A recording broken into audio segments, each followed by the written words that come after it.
ऊपर भी बात आवत है, पूरा फोटो हंस के खींचले रहा चश्मा लगा के। आ जब पता चलल कि जे जे कोविशील्ड लगौले ओके ओके हार्ट अटैक होई तो अपन फोटो हटवा दे। हाँ फोटोवा में हटवा दिले भैया खेल जाता।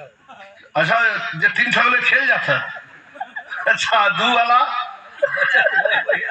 अच्छा अच्छा एक वाला वो आराम हो। चलो ठीक है, ये तो काम चलाओ तो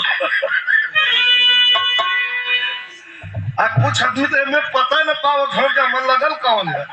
हम डरैली के रे यार तबो कबो गए सो सब हो के चढ़ले रे ई कौन लगौले रही हम तो देखली तो चेक कैला से भाने हमारा कल सनाई मम्मा कोवैक्सीन लगल। हाँ कोवैक्सीन लगले तो हाँ ठीक है, तब जाके हम ठीक भइली, नहीं तो हम कहले हम गइली।